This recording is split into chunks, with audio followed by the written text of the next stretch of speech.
Hey, this is Adrian Larsen with the Alpha Project. You can go to www.alphaprojecttraining.org. Check out the ebook, the Alpha Project Bench Manual.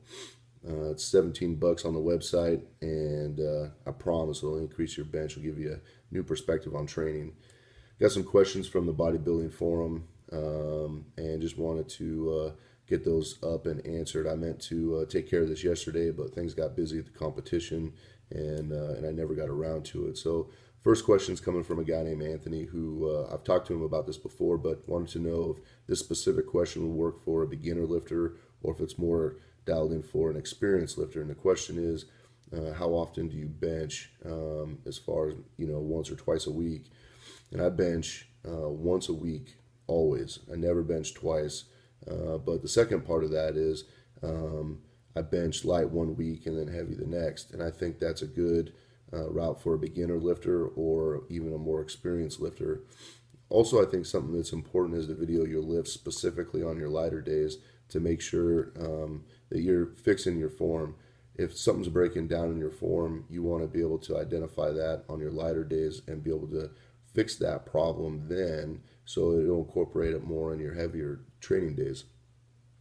The next question is from a guy. He says he's 6'2", and he wants to know about leg drive. Feet up or up on your toes or pressing off your heels. And I'm an expert at the Larsen press, so but I do know a little bit about leg drive. And a lot of it just comes from watching people bench and then, just looking at it and knowing that what would work and what wouldn't work. People that tuck their feet behind them and press off of their toes don't typically get the most amount of leg drive they potentially could have. And I'm not saying that's for everybody. There are people that maybe that's just, it works best for them, or they're just going to be stubborn and say, I'm going to bench off my toes and that's it. Pressing off your heels, you'll have the best opportunity to help change the momentum of the bar when it's on your chest. So if you're 6'2" and having a tough time with that, here's some things to experiment with. Put your feet a little bit further out, and then also face your toes facing out a little bit, and see if that helps. Last series of questions here is, what's your favorite secondary press variation? On my heavy days, I like to incorporate the slingshot and do one overload set. And that's just what I do on my heavy days. On my lighter days, for most people I train, I have them do the Larsen press. And then for me, I typically do like push-ups, somewhere like around 100 or so, as quickly as possible without resting.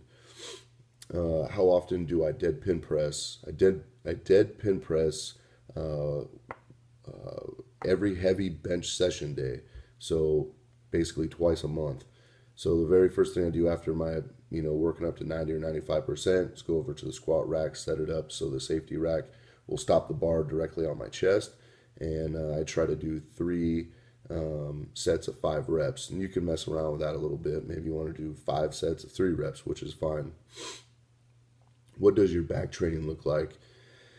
I try to mix it up a little bit. A few things that I always do, obviously, I really try to focus on my rear delts on my back day, as well as doing bent over rows. And I like to set up the lat pull down bar in the seated row machine and do wide grip pulls. So those are things I like to do. Seem to work really well for my back and the development of my bench. So just some things to look at, or maybe try for yourself if you haven't tried them before. Anyway, when you get a chance, check out www.alphaprojecttraining.org. That's all the questions I have for today.